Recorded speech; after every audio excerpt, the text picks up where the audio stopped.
Бүгін 5 маусым. Міне мынау менің қиярларым. Әрқайсынан 2 жапырақтан өсіп шықты. Енді осы жапырақтардың түбінен жеміс беруі тиіс.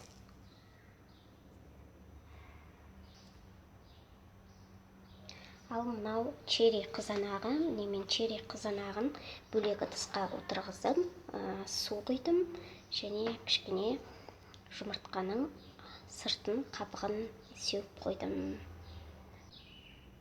Ал мына жерде құтыда қызыл бұрышпенен ергежейлі қызанақ қана қалды. Енді ергежейлі қызанақты да бөлек ыдысқа отырғызған жөн шығар деп ойлаймын. Әзірге қызыл бұрыш осында тағы да 1-2 күн тұрады. Мына қызыл бұрышым, білмеймін, жапырағы өзінен өзі қурап кетті. Бұдан кейін енді өсіп шыға ма, өсіп шықпай ма белгісіз. Бірақ мына жерде және мына жердегі екінші қызыл бұрыш, осы екеуінің жапырағы жақсы өсіп шыққан. Ергежейлі қызанақ мына жерде бірнеше тұқым себіліп кеткен сияқты. Қарап отырғанымдай. Бүгін 23 маусым.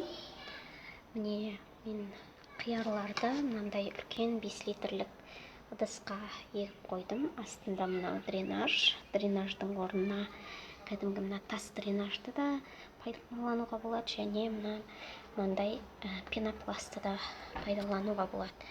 Менде міне 5 қияр, мында 2-і, мында 1-і және мында 2-і отырғызылған. Ал мынау менің қызанақтарым, яғни ергежейлі қызанақтар. Бойлары өте тым қысқа. Ал мына 2-і қызыл бұрыш. Қызыл бұрыш меніңше жақсы өсіп келе жатыр. Бірақ мен мына қиярларға көңілім толмай жүр. Не көрдіңіз бе? Жапырағы мынандай болып өзінен өзі қурап жатыр. Не жетіспейтінін білмеймін. Өйткені тамырын бекіту үшін арнайы қоспа бердім. Калий гуматын да бердім, яғни құйдым бұнда. Бірақ сонда да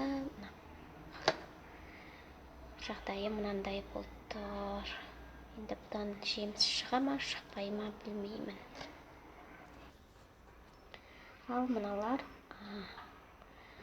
балконный. Менде бұлар қызанақ. Мында да 2 сабақтан, мында 1 сабақ, мында 2 сабақтан өсіп тұр. Бүгін 20 шілде. Міне менің экспериментім жалғасып жатыр. Өкінішке орай, мен отырғызған қиярларымның, мен 5 түп қияр отырғызған едім. 5 дәннен 5-і де өспей қалды. Міне мынандай жағдайда қалып қойды. Қиярдың 5-і де өспей қалды. Сабақтарының бәрі қурап қалды. Бірақ қызыл бұрыш, міне 2 қызыл бұрышта, ергежейлі қызанақта және басқа қызанақтар да өсіп тұр. Сәлем достар, бүгін 12 қыркүйек. Мен аралық нәтижелермен бөлісудемін. Мына көріп тұрғандарыңыз, қазір бұл ергежейлі қызанақ, яғни балконда өсіруге арналған. Менде бұл ергежейлі қызанақ 2 ыдысқа отырғызылған. Жеміс мына жоғары жақтан шығуы тиіс, яғни жеміске баратын барлық дән, барлық витаминді мына астыңғы жақтағы жапырақтар жеп қоймас үшін астыңғы жағындағы жапырақтың бәрін қиып, үстінен ғана қалдырдым. Енді мына жерде бізде кішкене сары гүл шығып келе жатыр. Осы сары гүлден кейін, егер бұйырса, бұдан қызанақ өсіп шығуы тиіс. Одан кейін менде 2 ыдыста кәдімгі қызанақ өсіп тұр. Мұнда да мен төменгі жақтағы жапырақтарының бәрін алып тастадым. Міне жоғары қарай ұзын болып өсіп жатыр. Бұны мен енді терезенің тұтқасына ілгізіп қойдым. Қалған қызанақтарым менде 4 ыдыста отырғызылған еді. Қалған 2-і өліп қалды. Міне көріп тұрғандарыңыздай қызанақтың сабағы өте әлсіз, өте жұқа. Енді бұдан жеміс шығатыны, не шықпайтыны, не ғайбіл. Одан кейін менде 2 ыдыста мынандай қызыл бұрыш, яғни балконда өсіруге арналған қызыл бұрыш егілген. Қызыл бұрыштың да мен астыңғы жақтарындағы жапырақтарының бәрін қиып тастадым.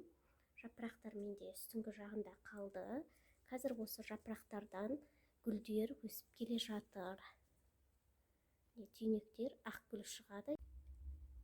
Міне қуанышпен айтатын нәрсе, менде міне қызыл бұрыштың алғашқы түйнегі жарып шықты. Фокус ұстамай тұр. Неге екенін білмедім. Міне фокус болды.